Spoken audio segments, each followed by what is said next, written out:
So నిజంగా నేను resign చెయ్యను నా సీఎం సీట్కి అనడం అది సమంజసమేనా, అది కుదురుతుందా?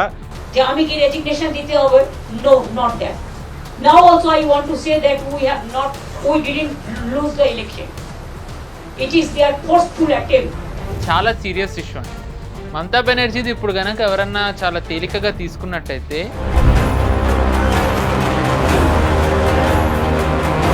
ఇక్కడ మమతా బెనర్జీ ఏంటంటే పోలీసులని కార్యకర్తలుగా వాడుకున్నారు. మమతా బెనర్జీది కొంచెం గంభీరంగా తీసుకోవాలి, ఒక గుణపాఠం కింద చెప్పాలి.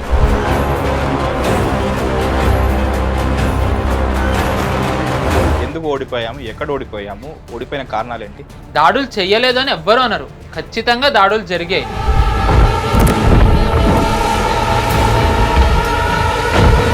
గెలిచిన రోజే దాడులు జరిగిన తర్వాత సాక్షాత్తు ప్రధానమంత్రి గారు కేంద్ర బీజేపీ కార్యాలయం నుంచి ఆయన అన్నారు, ఏ బదలా కా సమయ నహీ, ఏ బదలావ్ కా సమయ హై. तो बदला नहीं, बदलाव की बात होनी चाहिए. కానీ ఆయన బదలా అన్నది కార్యకర్తల్ని కాదు. గెలిచిన ఆయన హత్యకు గురి కావడం అంటే ఇంకా మిగతా వాళ్ళ పరిస్థితి ఏంటి అనిపించింది నాకు. టీఎంసీ కార్యాలయమో మావోయిస్టులు అడ్డానది. ఇంత కత్తులతో ఏం చేద్దామనండి?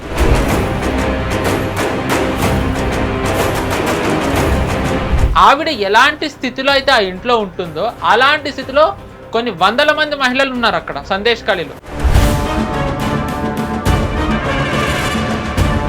దేశద్రోహం కేసు వేస్తారు ఆవిడ మీద. వీటన్నిటికీ గుణపాఠం చెప్పాలంటే మమతా బెనర్జీని వదలకూడదు.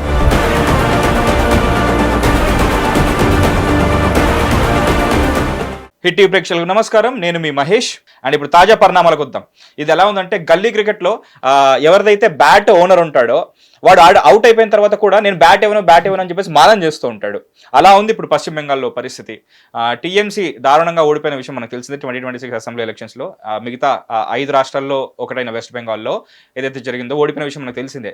ఓటమిని అంగీకరించడం కూడా లీడర్షిప్ క్వాలిటీ. అలాంటిది 15 సంవత్సరాలు ఆ అధికార దాహం ఇంకా తీరలేదేమో మమతా బెనర్జీకి. ఓడిపోయిన తర్వాత కూడా నేను ఓడిపోలేదు, ఇది ఈ యుద్ధం సరైంది కాదు, మా ఓట్లు చోరీ చేశారు, నేను గవర్నర్కి కానీ రాష్ట్రపతికి కానీ ఎవరైతే ఆఫీషియల్స్ ఉంటారో వాళ్ళకి నేను నా రాజీనామా లేఖను అందించడం అని చెప్పేసి అంటున్నారు. ఇంకో పక్క చూస్తే బీజేపీ శ్రేణులు కొందరు టీఎంసీ వాళ్ళపైన దాడి చేస్తున్నారు. టీఎంసీ వాళ్ళు బీజేపీ వాళ్ళపైన ఆఫీసులు తగలబెడుతున్నారు. ఎప్పుడూ లేనిది అక్కడ ఎన్నో ఏళ్ళుగా మూతపడ్డ భవానీ మాత ఆలయం కూడా ఇప్పుడు ఓపెన్ అయింది. చాలా చాలా చాలా కొత్త విశేషాలు ఉన్నాయి. అక్కడ విశేషాలు అన్నీ తెలుసుకుందాం. బట్ యాక్చువల్లీ ఇందాక మీరు అన్నట్టు గల్లీ క్రికెట్లో అయితే బ్యాట్ ఓనర్ అయితే ఏమైనా మాట్లాడచ్చు, బట్ ఇక్కడ అలా కాదు, ఇది పాలిటిక్స్. సో నిజంగా నేను రిజైన్ చెయ్యను నా సీఎం సీట్కి అనడం అది సమంజసమేనా, అది కుదురుతుందా, దాన్ని బలవంతంగా లాక్కునే అవకాశం ఉందా? చెప్పండి. పవన్ శ్రీ హర్ష గారు, హాయ్. నమస్తే అండి. Welcome to TV studio. Sorry పెద్ద ఇంట్రడక్షన్ ఇచ్చారు. పర్లేదు, యాక్చువల్లీ చాలా బాగా మీరు ప్రెసిడెంట్ సెట్ చేశారు. సో ఎస్, అంటే మీరు చెప్పడం లైటర్ నోట్లో చెప్పారు ఒక చిన్న క్రికెట్ ఉదాహరణతోని, కానీ ఇది చాలా సీరియస్ ఇష్యూ అండి. ఎందుకంటే మమతా బెనర్జీది ఇప్పుడు కనుక ఎవరన్నా చాలా తేలికగా తీసుకున్నట్టయితే దీన్ని ఆసరాగా తీసుకున్న తర్వాత ఓడిన వాళ్ళు కూడా ఇలాగే అనే ప్రమాదం ఉంది. కాబట్టి దీన్ని తేలికగా తీసుకునే విషయమే కాదు. అసలు పోటీ అవసరం లేదు అలా అనుకుంటే. కరెక్ట్. అంటే నిజంగా మమతా బెనర్జీ కూడా అలాగే భావించింది. Sorry to say, Mamata Banerjee ఎక్కడ కూడా బెంగాల్ భారతదేశంలోని ఒక రాష్ట్రం, ఆ రాష్ట్రానికి నేను ఒక ముఖ్యమంత్రిని అని కాకుండా బెంగాల్ ఒక దేశం, ఆ దేశానికి ఎన్నికలు లేని ఒక నేను లీడర్ని అనే ఒక భావనలో మమతా బెనర్జీ 15 ఏళ్ళు ఉన్నారు. నిరంకుశత్వం. ఎస్. అండ్ మామూలుగా ఎక్కడన్నా కూడా ఒక స్టేట్కి మెషినరీ ఉంటుంది, మెషినరీ. కానీ ఇక్కడ మమతా బెనర్జీ ఏంటంటే పోలీసులని కార్యకర్తలుగా వాడుకున్నారు. అండ్ బ్యూరోక్రసీ మొత్తం ఆవిడ చెప్పు చేతల్లో పెట్టుకున్నారు. హోమ్ మినిస్టర్ చాపర్ ల్యాండింగ్కి పర్మిషన్ ఇవ్వలేదు బెంగాల్లో, హోమ్ మినిస్టర్కి, central home minister. Yes. And రాష్ట్రపతి వస్తే రిసీవ్ చేసుకోలేదు. బంగ్లాదేశ్ బార్డర్కి 8 కిలోమీటర్లు ఇచ్చిన చాపర్కి ఎందుకు ఇస్తారండి? కరెక్ట్. అంటే నిజంగా విపరీతానికి కూడా ఒక హద్దు ఉంటుంది. అంటే మమతా బెనర్జీ వీరు రాష్ట్రపతి ఏ పొలిటికల్ ఫిగర్, ఆవిడ ఏ పార్టీకి సంబంధించిన ఆవిడ కాదు, ప్రభుత్వానికి సంబంధించిన ఆవిడ కాదు. అలాంటి వాళ్ళను కూడా మీరు రిసీవ్ చేసుకోవడానికి వెళ్ళలేదు, వాళ్ళను కూడా మీరు అవమానిస్తున్నారు అంటే మీరు అసలు ఏమనుకుంటున్నారు? ఇది నిజానికి ప్రజలు గమనించాలి. అండ్ కమింగ్ టు మీరు అడిగిన రాజీనామాది 7th కల్లా మమతా బెనర్జీ గారిది 365 days టర్మ్ అయిపోతుంది. రాజ్యాంగం ప్రకారం రాజీనామా చేయాలి చేయక్కర్లే ఏం అక్కర్లే, ఫ్లోర్ టెస్ట్కి పిలిచేస్తారు, ఫ్లోర్ టెస్ట్లో ఎవరు బల పరీక్ష చేసుకుంటారో వాళ్ళే ముఖ్యమంత్రిగా ప్రమాణ స్వీకారం చేస్తారు. ఆ పార్టీ వాళ్ళే 207 సీట్లు ఉన్నాయి బీజేపీకి. సో వాళ్ళే బీజేపీ వాళ్ళే చేస్తారు. కానీ మమతా బెనర్జీ చేస్తున్నది కేవలం రాష్ట్రానికే పరిమితం కాదండి, రాబోయే వాళ్ళకి కూడా ఒక సందేశం పంపాలి. ఓడిన వాళ్ళకి ఒక సందేశం పంపాలి అంటే మమతా బెనర్జీది కొంచెం గంభీరంగా తీసుకోవాలి. ఎవరు రెస్పెక్టెడ్ గవర్నర్ గారు కానివ్వండి, ఎవరైనా సరే గంభీరంగా తీసుకుని ఒక గుణపాఠం కింద చెప్పాలి. గెలుపోటములు రాజకీయాల్లో సర్వసాధారణం, అంత మాత్రం నేను రాజీనామా చెయ్యను, నేను అక్కడే కూర్చుంటాను అంటే ఇదేమీ రాచరికం కాదు కదా. అండ్ పర్సనల్గా తీసుకుంటే అంటే మమతా బెనర్జీకి చెప్పేంత పెద్దవాని కాదు, కానీ లైక్ ఒక ఓటమిని ఇప్పుడు మన బలహీనతల్ని అసెస్ చేసుకునే టైం ఇది. ఎందుకు ఓడిపోయాము, ఎక్కడ ఓడిపోయాము, ఓడిపోయిన కారణాలు ఏంటి, దానికి కూడా టైం తీసుకోవచ్చు తానే. వాళ్ళ రకాలు కాదు, ఆల్రెడీ మీరు ఇందాక బీజేపీ వాళ్ళు టీఎంసీ వాళ్ళ మీద దాడులు, టీఎంసీ వాళ్ళు బీజేపీ వాళ్ళ మీద దాడులు అన్నారు. బీజేపీ వాళ్ళు ఒక హద్దు వరకే దాడులు చేశారండి, దాడులు చెయ్యలేదని ఎవ్వరూ అన్నారు. ఖచ్చితంగా దాడులు జరిగాయి. కానీ గెలిచిన రోజే దాడులు జరిగిన తర్వాత సాక్షాత్తు ప్రధానమంత్రి గారు కేంద్ర బీజేపీ కార్యాలయం నుంచి ఆయన అన్నారు, ఏ బదలాకా సమయ ఏ బదలావకా సమయ. కానీ ఆయన బదలా అన్నది కార్యకర్తల్ని కాదు. ఇది ఒక్కటి చెప్పేసి నేను మళ్ళీ మీరు అడిగిన దానికి వస్తాను. ఇది వచ్చింది కాబట్టి బదలా అని. మమతా బెనర్జీ ఎన్నికల ప్రచారంలో ఆవిడ అన్నారు ఒక మాట, ఇస్ బార్ హమ్ బదలా లేంగే అని. ఆవిడ ఒక సిట్టింగ్ చీఫ్ మినిస్టర్, ఎవరి మీద వాళ్ళు బదలా తీర్చుకుంటారు? అసలు ఒక రెస్పెక్టబుల్ పొజిషన్ ఉన్న తర్వాత ఎమోషన్స్ కి అసలు ఉండకూడదు. అలాంటిది ఆవిడ బదలా ఎవరి మీద, ఓటర్ల మీద, హిందువుల మీద, ఎవరి మీద తీర్చుకుంటారు ఆవిడ? సో దానికి ఒక ఆన్సర్ కిందన అంటే మేము గెలిచినా మేమేమి మీలాగా ప్రతీకారం తీర్చుకోము అని సందేశం ఇచ్చారు. అండ్ తరువాత ఆయన కార్యకర్తలకు చెప్పారు, ఎవ్వరూ కూడా భావోద్వేగానికి లోను కాకండి, అలా చేయకండి అని. అండ్ నిజంగానే కొంతమంది, ఎందుకంటే నేను మీకు చెప్పాను, బెంగాల్లో ఉన్న కేవలం బీజేపీ కార్యకర్తలే కాకుండా హిందువులు ఎలాంటి అణిచివేతకి గురయ్యారు 79 ఏళ్ళు. సో దాన్ని వాళ్ళకు కొంచెం కట్టాలు తెంచుకొని బయటకు వచ్చింది. కొన్ని చోట్ల దాడులు చేశారు. కానీ ఎప్పుడైతే ప్రధానమంత్రి గారిది వచ్చిందో దాడులాగే రాష్ట్ర బీజేపీ అధ్యక్షుడు సమీక్ భట్టాచార్య గారు లెటర్ రిలీజ్ చేశారు. ఎవరైతే ఇలా చేస్తున్నారో వాళ్ళు కార్యకర్తలు కాదు, కేంద్ర బలగాల పోలీసుల వాళ్ళ మీద కఠిన చర్యలు తీసుకోవాలి. వాళ్ళు బీజేపీ జెండా పెట్టుకున్నా వాళ్ళు మా కార్యకర్తలు కాదు, ఒకవేళ మా కార్యకర్తలైనా మీరు వాళ్ళ మీద చర్యలు తీసుకోండి, చట్టాన్ని చేతుల్లోకి తీసుకోకూడదని. కానీ మమతా బెనర్జీ కిందటేడాది ఇదే టైం ఆవిడ అలాంటి స్టేట్మెంట్ ఇవ్వగలిగారా? అండ్ దాని తర్వాత ఒక్క దాడి జరగలేదు. ఇప్పుడు వస్తే పోలింగ్ బూతుల దగ్గర అంటే ఎక్కడైతే కౌంటింగ్ జరిగిందో అక్కడ కార్యకర్తలు దాడి చేయకుండా, బీజేపీ కార్యకర్తలు ఎటువంటి అంటే ఎమోషనల్ అయి దాడి చేయకుండా అక్కడ ఇన్ఛార్జీలు బీజేపీ వాళ్ళు ఎవరైతే ఉంటారో వాళ్ళే ఆపి టీఎంసీ వాళ్ళని పంపించారు. కేంద్ర బలగాలు కూడా కాదు, బీజేపీ వాళ్ళని నియంత్రించి కేంద్ర బలగాలు వాళ్ళని అక్కడ పంపారు. అండ్ ఇంకా చెప్పాలంటే కాంగ్రెస్ వాళ్ళ కార్యాలయం జంగీపురి అనే ప్రాంతంలో కబ్జా చేయబడింది టీఎంసీ వాళ్ళ చేతే. వాళ్ళు ఇప్పుడు ఆ కార్యాలయాన్ని వాళ్ళు తిరిగి చేజిక్కించుకున్నారు. వాళ్ళు వెళ్ళి తాళాలు తీసి వాళ్ళు ఇప్పుడు మళ్ళీ వాళ్ళ కార్యాలయం వాడుకుంటున్నారు. మమతా అంటే ఒక నెరేటివ్ ఎలా ఉంటుందంటే బీజేపీ దాడి అంటే గెలిచిన ఒక అగ్రెసివ్ మోడ్ లో బీజేపీ వెళ్తుందని. దీనికి కారణం ఏంటంటే 2021ని 2026ని ఈక్వేట్ చేసే ప్రయత్నం చేస్తున్నారు. 2021, 2026 వేరండి. ఇన్ఫాక్ట్ ఇప్పుడు ఒకే ఒక పొలిటికల్ మర్డర్ జరిగింది. ఆ పొలిటికల్ మర్డర్ జరిగింది కూడా బీజేపీ కార్యకర్తది, హౌరాలో బీజేపీ కార్యకర్త. అవును, ఆయన గెలిచారు కూడా. నేను ఇందాక ఇంట్రడక్షన్ చెప్పడం మర్చిపోయాను, అది మరీ దారుణం. నాకు చాలా బాధ అనిపించింది. ఎందుకంటే ఇన్ని సంవత్సరాలు వెయిట్ చేసి కార్యకర్తగా పనిచేసి తర్వాత నిలబడి మొత్తానికి ఆయన గెలిచిన తర్వాత ఆయన హత్యకు గురి కావడం అంటే ఇంకా మిగతా వాళ్ళ పరిస్థితి ఏంటి అనిపించింది నాకైతే. ఇంకొక ఉదాహరణ చెప్తా. జల్పైగురి అని ఒక ఊరుంది. అక్కడ టీఎంసీ అభ్యర్థి గుడి తెరిచారని, మీరు ఇందాక గుడి తెరిచారన్నారు, అది అసోన్సోల్లో 17 ఏళ్ల తర్వాత తెరిచిన అమ్మవారి గుడి. కానీ ఇంకొక గుడి ఉంది జల్పైగురిలో, అక్కడ బీజేపీ కార్యకర్తలు ఒక గుడి తెరిచారని చెప్పి పెద్ద పెద్ద కత్తులు తీసుకొచ్చి టీఎంసీ అభ్యర్థి వాళ్ళ అనుచరులు దాడులు చేశారు. 5 బీజేపీ కార్యకర్తలు ఈరోజు హాస్పిటల్లో ఉన్నారు. నారాయణపూర్ అని చెప్పి అక్కడ ఒక ప్రాంతం ఉంది, అక్కడ టీఎంసీ కార్యాలయం మీద కేంద్ర బలగాలు రైడ్ చేశాయి. వాళ్ళకు సమాచారం వచ్చి దాడిలో వాళ్ళ కార్యాలయంలో ఇంతింత కత్తులు 10ల సంఖ్యలో చూశారు. టీఎంసీ కార్యాలయం, అది టీఎంసీ కార్యాలయమా మావోయిస్టులు అడ్డాను అది? ఇంతింత కత్తులతో ఏం చేద్దామనండి? ఎలక్షన్ క్యాంపెయినింగ్ ఉండాలి కదా మీ దగ్గర. ఇంతింత కత్తులు ఉన్నాయి. నారాయణపూర్లో ఒక టీఎంసీ కార్యకర్త నడిపే షాప్ మీద పోలీసులకి కంప్లైంట్ ఇస్తే స్థానికులు, వాళ్ళు ఎటువంటి స్పందన లేదు. కేంద్ర బలగాలను పిలిచారు. పిలిస్తే వాళ్ళ దగ్గర మారిజున, డ్రగ్స్, ఇంతింత కత్తులు ఉన్నాయి. అంటే ఏం చేద్దాం? ఈ సందేశ్ ఖాళీ ప్రేక్షకులకు తెలిసే ఉంటుందా అక్కడ ఎలాంటి ఒక రకంగా మహిళలు ఎలా గురయ్యారు. తెలియని వాళ్ళకు ఒక చిన్న ఉదాహరణ, నేను అక్కడ మాట్లాడలేను ఎందుకంటే మహిళలకు జరిగిన ఛానల్కి ప్రాబ్లం అవుతుంది. ఒక చిన్న ఉదాహరణ ఏంటంటే, విక్రమార్కుడు సినిమాలో సెకండ్ హాఫ్లో రవితేజ ఫ్లాష్ బ్యాక్లో ఆయన ఆ ఊరు వెళ్ళినప్పుడు రాజీవ్ కనకాలని అడుగుతారు, మీ భార్య ఏది అని. ఆవిడ ఎలాంటి స్థితిలో అయితే ఆ ఇంట్లో ఉంటుందో అలాంటి స్థితిలో కొన్ని వందల మంది మహిళలు ఉన్నారు అక్కడ సందేశ్ ఖాళీలో. అలాంటి సందేశ్ ఖాళీలో సిఆర్పిఎఫ్ కాన్వాయ్ వెళ్తుంటే వాళ్ళ మీద దాడి చేశారు. సిఆర్పిఎఫ్ వాళ్ళు ఈరోజు హాస్పిటల్లో ఉన్నారు.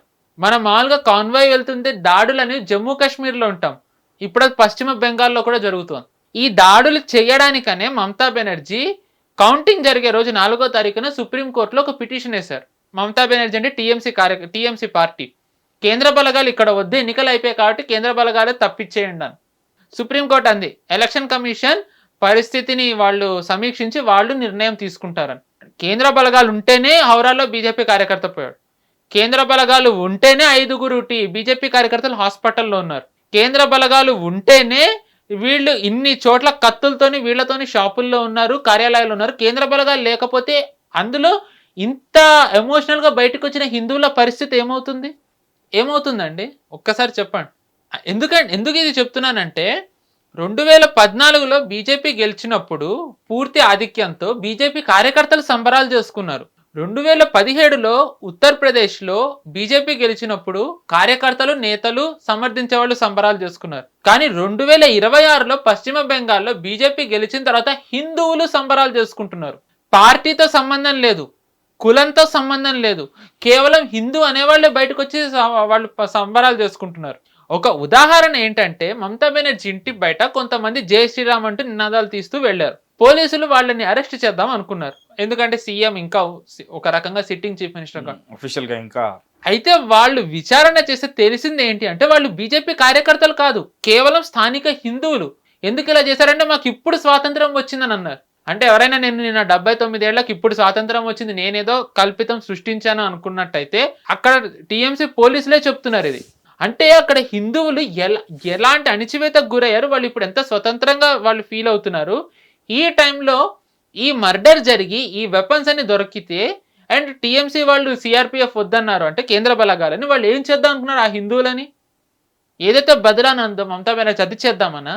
4వ తారీఖు తర్వాత దేకుంగా ఢిల్లీ సే కిస్కా బాప్ ఆప్కే బచాయేగా అన్న అభిషేక్ బెనర్జీ వాళ్ళని ఏం చేద్దాం అనుకున్నాడండి. సో వీటన్నిటికీ గుణపాఠం చెప్పాలంటే మమతా బెనర్జీని వదలకూడదు. రాజ్యాంగ పరంగా ఆవిడ చేసిన దానికి ఏదైతే శిక్ష ఉంటుందో ఆవిడకి ఆ శిక్ష వేయాలి, సో దట్ తర్వాత వచ్చే వాళ్ళు ఇలాంటి తప్పులు చేయరు. ఇప్పుడు సిద్ధాంతపరంగా డిఎంకేను బీజేపీ బద్ద శత్రువులు అన్న సంగతి అందరికీ తెలుసు. ఇంకా కమ్యూనిస్టులు బీజేపీ చెప్పనే అక్కర్లేదు. ఎక్కడన్నా పినరయ్ విజయన్ నేను రాజీనామా చేయనని అన్నారు ఆయన. ఇన్ఫ్యాక్ట్ పోలింగ్ జరిగే ముందరే, ఇంకా కౌంటింగ్ జరిగే ముందరే 4వ తారీఖు ఆయన ట్విట్టర్ నుంచి సీఎం అనేది తీసేశారు ప్రొఫైల్ నుంచి. ఎస్, ఇంకా కౌంటింగ్ కూడా మొదలు అవ్వలేదు. స్టాలిన్ అయితే ఫలితాలు వచ్చిన తర్వాత గవర్నర్కి వెళ్ళి ఆయన లేఖ రాసేసి ఇచ్చేశారు, నేను రాజీనామా చేసేస్తున్నాను. మమతా బెనర్జీ ఏం చేస్తుందండి? అంటే నిజంగా ఒక రాష్ట్రాన్ని నడిపించే ఆవిడ ఇలాగైనా వ్యవహరించేది ఏంటంటే, మామూలుగా మీకు చెప్పాను అంతర్జాతీయ పత్రికలన్నీ కూడా చూస్తున్నాను. ఏంటంటే ఇక్కడ సవ్యంగా ఎన్నికలు జరగలేదు, రిగ్గింగ్ చేశారు, ప్రజాస్వామ్యబద్ధంగా అవ్వలేదు. ఎందుకంటే వాళ్ళందరూ కూడా already Hindu Nationalist BJP party 1 అని అంటున్నారు. హిందూ నేషనలిస్ట్ అంటే ఇప్పుడు రిపబ్లికన్స్ ని క్రిస్టియన్ నేషనలిస్ట్ అని అంటారా? రిపబ్లికన్స్ అంటే రిపబ్లికన్స్ అందరికీ తెలుసు, staunch Christians, extremely right wing. Christians అని అంటారు అలాగా, staunch Christian Republican 1 this state అని. అంటే హిందూ అంటే వాళ్ళ దృష్టిలో ఏంటంటే హిందువులు అనే వాళ్ళు రాడికల్ ఇస్లామిస్టులుగా ప్రొజెక్ట్ చేస్తున్నారు. వాళ్ళు జనాలు కదా గెలిపించారు, నువ్వు అదే ఇవ్వకుండా నువ్వెవడివి అయినా కానీ హిందూ నేషనలిస్ట్ ఎవరో గెలిచారో చెప్పడానికి. ఏమన్నా అంటే ఇప్పుడు రాహుల్ గాంధీను మమతా బెనర్జీ వీళ్ళందరూ అంటున్నారు ఓట్ చోరీ అయింది 45 రోజులు సీసీటీవీ ఫుటేజ్ ఎన్నికల కమిషన్ 45 రోజుల్లో ఎప్పుడైనా సుప్రీంకోర్టుకి వెళ్ళి తెస్తే వాళ్ళు అది ప్లే చేయొచ్చు. సుప్రీంకోర్టుకి వెళ్ళి వీళ్ళకి ఎక్కడెక్కడైతే అనుమానం ఉందో అక్కడక్కడ సీసీటీవీ ఫుటేజ్ ప్లే చేయించవచ్చు కదా. 2023లో కర్ణాటకలో ఎన్నికలు జరిగాయండి అసెంబ్లీవి. మొన్న పోలింగ్కి ముందు రోజు 4వ తారీఖు పోలింగ్కి ముందు రోజున మళ్ళీ రీకౌంటింగ్ చేస్తే అంటే మొన్న 23 ఎన్నికలు జరిగిన తర్వాత కాంగ్రెస్ అభ్యర్థిని విజేతగా ప్రకటించారు. మొన్న రీపోలింగ్ చేయాలని కోర్టు ఆదేశిస్తే బీజేపీ వాళ్ళు వేసిన పిటిషన్ మీద బీజేపీ వాళ్ళు గెలిచారని వచ్చింది. 3 ఏళ్ల తర్వాత వీళ్ళు ఇప్పుడే వెళ్ళి వేయొచ్చు కదా, వాళ్ళకి ఎక్కడెక్కడైతే సందేహం ఉందో సీట్లలో అక్కడక్కడల్లా వెళ్ళి వేయొచ్చు కదా. అండ్ ఇదే మమతా బెనర్జీ 2021లో కూడా ఓడారు, నందిగ్రామ్ ఓడారు, మరి ఇప్పుడు కూడా ఓడారు. ఇప్పుడు ఎందుకు ఆవిడ ఇంత చేస్తున్నారు? ఎందుకంటే 2021లో ఆవిడ ఓడినా ఆవిడకి పార్టీ ఉంది, మళ్ళీ ముఖ్యమంత్రి అయ్యే అవకాశం ఉంది. ఇప్పుడు ఆవిడకి ఏముంది? కేవలం టీఎంసీ అధ్యక్షురాలనే తప్ప లీడర్ ఆఫ్ అపోజిషన్ కాదు, ఎమ్మెల్యేగా గెలవలేదు. అంటే ఇంకా పలుకుబడి ఏది, బలం ఏది ఆవిడకి, ఇంకా పార్టీ అస్తిత్వం ఏది? అండ్ నేను మీకు చెప్పాను, ఆవిడ పెంచి పోషించి ఆవిడకున్నది టీఎంసీ కార్యకర్తలు కాదు, బంగ్లాదేశ్ నుంచి వచ్చిన రాడికల్ ఇస్లామిక్ జిహాదీలను. వాళ్ళు ఇంతకాలం హిందువుల రక్తం తాగుతూ బతికారు. ఇప్పుడు వాళ్ళు రక్తం దొరకకపోతే వాళ్ళు ఏమవుతారు? పిచ్చి పిచ్చిగా వాళ్ళు అవుతారు. మమతా బెనర్జీని ఇప్పటివరకు కంట్రోల్ చేస్తూ వచ్చారు. ఇప్పుడు వాళ్ళు ఎవరన్నా ఏమన్నా తప్పు చేసి వాళ్ళ టీఎంసీ లింకు దొరికితే ఈ విచారణలో ఆల్రెడీ మమతా బెనర్జీ మీద చాలా కేసులు ఇప్పుడు తీస్తారనే మాట వినిపిస్తోంది. మరి ఎందుకంటే విచ్ హంట్ అంటారని చెప్పి బీజేపీ భయపడి తీయకుండా ఉంటారా, లేకపోతే న్యాయం జరగాలి కాబట్టి వాళ్ళు ధైర్యం చేసి తీస్తారో మనకి ఇంకా తెలీదు. ఆల్రెడీ ఉన్న వాటి మీద ఇప్పుడు బంగ్లాదేశ్ లింక్ కూడా బయటపడ్డట్టయితే, బంగ్లాదేశ్ శరణార్థుల్ని కార్యకర్తలుగా పెట్టుకున్నట్టు బయటపడితే, బంగ్లాదేశ్ నుంచి వచ్చిన ఇల్లీగల్ ఇమిగ్రెంట్స్ని బంగ్లాదేశ్ నుంచి వచ్చిన ఇల్లీగల్ ఇమిగ్రెంట్స్ని రాడికల్ జిహాదీలని కార్యకర్తలుగా నేతలుగా పెట్టుకుని పోలీసుల్లో ఉద్యోగాలు ఇచ్చి బ్యూరోక్రసీలో చేర్పించారనేది గనక బయటకు వచ్చినట్టయితే క్లోజింగ్ ఆవిడ దేశద్రోహం కేసు వేస్తారు ఆవిడ మీద. అందుకే ఆవిడ ఈ గోల్ అంతా చేస్తుంది ఏంటంటే దాని నుంచి తప్పించడానికి. 2021లో ఓడినప్పుడు ఆవిడ ఇవన్నీ చేయండి, 2026లో ఎందుకు చేస్తున్నారంటే ఇది కారణం. అండ్ ఇక్కడ ఓట్ చోరీ అనేది ఒకటి తీసుకొచ్చారు. దీనికి ఒక చిన్న 2 ఉదాహరణలు ఇస్తాను. మొదటి ఉదాహరణ ఏంటి అంటే, ఆవిడ నాది ఇలా ఉన్న గ్రాఫ్ అమాంతంగా ఎందుకు పడిపోయింది అని అంటున్నారు. అంటే ఎలా పడిపోతుంది అలా? వార్డ్ 77, వార్డ్ 78 ఈ 2 కూడా భవానీపూర్లో ముస్లిం మెజారిటీ ప్రాంతాలు. ఖచ్చితంగా వాళ్ళు శుభేందు అధికారికి వేయరు కదా, వాళ్ళు మమతా బెనర్జీకి వేస్తారు.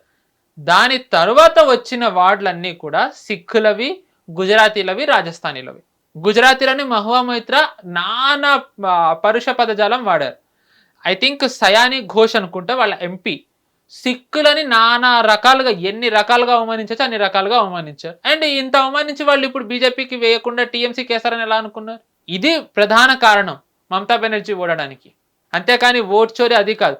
కాసేపు ఎస్ఐఆర్ది అంటే చాలా మంది అన్నారు, ఎస్ఐఆర్ది 20 సీట్లలో అంటే ఎక్కువగా డిలీట్ అయిన వాటిలలో 20 సీట్లలో 13 సీట్లు టీఎంసీ గెలిచిందని, ఓట్ డిలీషన్, ఎలక్టోరల్ విక్టరీ. నేను ఈ అర్థమెటిక్లోకి వెళ్ళాను ఎందుకంటే ఇది చాలా కాంప్లెక్స్. బేసిక్ లేమ్యాన్కి అర్థమయ్యేలా ఉండడానికి నేను మీకు చిన్న ఉదాహరణలు చెప్పేస్తూ వెళ్తా. ఇప్పుడు మమతా బెనర్జీ ఎస్ఐఆర్ గురించి మాట్లాడుతుంది. ఓవరాల్ ఎస్ఐఆర్ డిలీషన్లో బెంగాల్ ఎన్నో స్థానంలో ఉందో మీరు గెస్ చేయగలరా? ఒక చిన్న గెస్. అంటే తర్వాత జరిగిన దాన్ని బట్టి నేను 4th or 5th ప్లేస్లో ఉందని విన్నాను. 10th ప్లేస్, 10వ స్థానం ఇన్ని స్టేట్స్లో. Yes. First Tamil Nadu, Andaman and Nicobar. Wow. అంటే నేను పర్సంటేజ్ వారీగా చెప్తున్నా. ఉత్తరప్రదేశ్ లో ఇంకా ఎక్కువైంది. ఈవెన్ తమిళనాడు, కేరళలో కూడా ఎక్కువయ్యాయి. అవును, తమిళనాడులో ఇంకా ఎక్కువయ్యాయి. అందరూ ఎవరు మాట్లాడలేదు. స్టాలిన్ ఎక్కడన్నా బయటకు వచ్చి ఇప్పుడు స్టాలిన్ ఓడిపోయాడు, ఉదయంతి స్టాలిన్ ఓడిపోయాడు, డిఎంకే అధికారం నుంచి పోయింది. ఎస్ఐఆర్ వల్ల మేము పోయామని ఎక్కడన్నారండి ఎవరన్నా? కేరళలో ఎస్ఐఆర్ జరిగినందువల్లే మేము ఓడామని కమ్యూనిస్టులు అంటున్నారా? అండ్ మమతా బెనర్జీ ఒక్కరే ఆవిడ ఈ నరేటివ్ క్రియేట్ చేస్తున్నారు. ఎందుకంటే కేవలం ఇది రాష్ట్రాన్ని అది ఏదో అంటే అందరు అనుకుంటున్నారు ఎందుకు ఆవిడ ఇది క్రియేట్ చేస్తున్నారని. ఎందుకంటే ఆవిడ ఒక నెరేటివ్ ఏం రన్ చేయాలనుకుంటున్నారంటే బీజేపీ అప్రజాస్వామికంగా గెలుస్తోంది అని.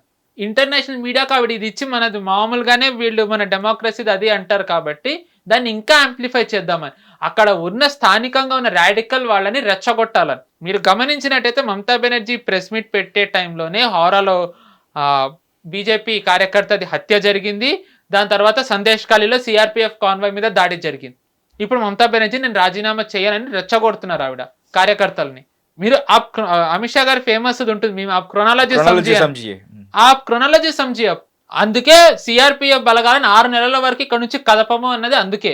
నేను మీతో నిన్న అన్నాను, యోగి ఆదిత్యనాథ్ గారు లాంటి ముఖ్యమంత్రి కావాలని.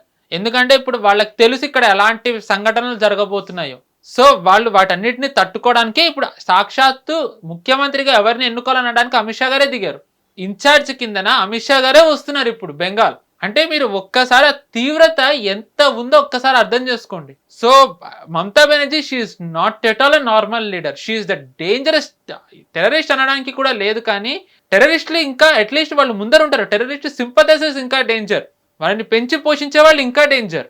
మమతా బెనర్జీ అది. Sorry for this rude language, కానీ ఎవరైతే రాజ్యాంగాన్ని సమర్థించారో, ఎవరైతే హిందువులను అవమానిస్తారో వాళ్ళకి ఇంతకంటే పరుష పదజాలం వాడాలి. హిందువులని వీళ్ళు ఎన్నెన్ని మాట్లాడినారండి. ఇప్పుడు ఆ ఇప్పుడు హిందువులకు వచ్చింది ఛాన్స్ తీర్చుకునేది, హిందువులకు ఇప్పుడు వచ్చింది నిజంగానే. అండ్ మమతా బెనర్జీ హిందూ కన్సాలిడేషన్ గురించి నన్ను ఓడించారు అంటున్నారు. మమతా బెనర్జీని ఓడించింది హిందువులు కాదు, ఆవిడ నమ్మి పెంచుకున్న ముస్లిమ్సే. ఎందుకంటే ఇప్పుడు మీకు నిన్న చెప్పాను 207 సీట్స్ బీజేపీకి వచ్చాయని. I think around 80-85 seats Mamata బెనర్జీకి వచ్చాయి. నెంబర్ నాకు అంత గుర్తులే, క్షమించాలి. దీంట్లో సుమారు 6 నుంచి 7 సీట్లు వేరే వేరే పార్టీలకు వెళ్ళాయి. కాంగ్రెస్కి 2, హుమాయూన్ కబీర్ 2 చోట్ల గెలిచారు, ఐఎస్ఎఫ్కి 1, సిపిఎంకి 2, అంటే మొత్తం 7. ఈ 7 స్థానాల్లో కూడా ముస్లిమ్సే గెలిచారు. ముస్లిమ్స్ ఎవరి ఓటు బ్యాంకో మనందరికీ తెలుసు, Mamata Banerjee. Apart from the 7 seats కాంగ్రెసే 10 నుంచి 20 చోట్ల టీఎంసీ ఓట్లకు గండి కొట్టింది. కాంగ్రెసే గండి కొట్టింది. ఈరోజు రాహుల్ గాంధీ గారు వచ్చి మాట్లాడుతున్నారు. రాహుల్ గాంధీ గారు వచ్చి ఓట్ చోరీ అంటారు. యాజ్ అన్ ఎల్ఓపి ఆయన కూడా కొంచెం బాధ్యతాయుతంగా ఉండాలి. ఆయన ఓట్ చోరీ అని నడపాలి అనుకున్నట్టయితే ఆయన అస్సాము, వెస్ట్ బెంగాల్తో పాటు ఆయన పుదుచ్చేరిని కూడా తేవాలి. అంటే పుదుచ్చేరి ఆయన అసలు ట్వీటే చేయలేదు ఎక్కడ. అది ఉందనా లేదనా, జరిగిందనా జరగలేదనా ఏమనుకోవాలి అసలు? అంటే బీజేపీ కేవలం ఈ 2 చోట్లే చేసింది, పుదుచ్చేరిలో జనాలే గెలిపించారా? అండ్ ఆయన చేసిన 2 ట్వీట్లలో వ్యత్యాసం చూడండి. అస్సాము ఇంకా పశ్చిమ బెంగాల్ అంట ఓట్ చోరీ జరిగిందంట, ఈసీ సహకరించిందంట. కానీ కేరళలో, తమిళనాడులో మాత్రం జనాలు నిక్కచ్చిగా ఓటేశారంట. ఎలా అండి ఇలా? అంటే ఎక్కడన్నా అసలు ఎల్ఓపిగా ఉన్న వాళ్ళు చేయాల్సిన వ్యాఖ్యలు ఇవి. అండ్ రాహుల్ గాంధీ గారు ఏం ప్రచారం చేశారు, సారీ టు సే, కానీ పశ్చిమ బెంగాల్లో కాంగ్రెస్ గెలవదు అంత మాత్రం ప్రచారం చేయకుండా ఆగిపోతారా? కేరళలో బీజేపీ గెలవదన్న సంగతి అమిత్ షా గారికి కూడా తెలుసు. ప్రచారం ఆపారు ఎక్కడన్నా? మోదీ గారే వెళ్ళారు కదా ప్రచారానికి. రాహుల్ గాంధీ ఎన్నిసార్లు వెళ్ళాడండి ప్రచారానికి? వెళ్ళినప్పుడల్లా ఆయన మమతా బెనర్జీనే టార్గెట్ చేశారు. ఆయన కరెక్ట్గా పోలింగ్ కూడా కాదు, ఓటింగ్ ముందర ఒక వీడియో రిలీజ్ చేసి మీరే గనక మంచి పాలన చేస్తున్నట్టయితే బీజేపీ రోజు ఈ స్థితికి వచ్చుండేది కాదు రాహుల్ గాంధీని అన్నారు. ఇండైరెక్ట్గా ఆయనే ఎగ్జిట్ పోల్ ఇచ్చారు. అంటే ఎన్నికల ముందర వరకునేమో టీఎంసీ ప్రత్యర్థి, ఎన్నికలు అయిపోగానే టీఎంసీ ఓడింది కాబట్టి బీజేపీ ప్రత్యర్థా? ఏమన్నా అసలు లాజిక్ ఉందా? మీరే టీఎంసీ అకృత్యాలని మీరే బయట పెట్టి ఆ అకృత్యాలని సమాధానం చెప్పాలని బీజేపీని గెలిపిస్తే మీరు మళ్ళీ దాన్ని కూడా ప్రశ్నిస్తున్నారు. ఏమనాలి ఇంకా? ఆయన అస్సాం వెళ్ళారు, అస్సాం వెళ్ళి ఎప్స్టీన్ ఫైల్స్ గురించి మాట్లాడారు. అస్సాంలో ఎన్ని సమస్యలు ఉన్నాయి, అక్కడ అన్ఎంప్లాయ్మెంట్ ఉండొచ్చు, టీ వర్కర్స్కి ఎలాంటివి ఉన్నాయో చూడాలి, అసలు ఉద్యోగాలు ఎన్ని వస్తాయో చూడాలి, ఈ స్థానిక సమస్యలు ఏంటో చూడాలి. ఎప్స్టీన్ ఫైల్స్ పతా ఆపుకొని ఇలా అంటే జనాలందరూ తెల్లమోహం వేసుకుని చూస్తారు. అంటే ఎక్కడికి వెళ్ళి ఏం మాట్లాడాలో కూడా తెలియకపోతే ఎలా? మోదీ గారు తర్వాత రోజు వెళ్ళి టీ వర్కర్స్ని కలిశారు. ఆ రీజన్ మొత్తం బీజేపీ స్వీప్ చేసింది. ఆ రీజన్ టీ వర్కర్స్ ఉన్న రీజన్ మొత్తం స్వీప్ బీజేపీ అస్సాంలో. అంటే కోర్ ఓటు బ్యాంక్ తెలియాలి కదా. అండ్ అగైన్ కాంగ్రెస్కి దాని కోర్ ఓటు బ్యాంక్ 100% తెలుసు.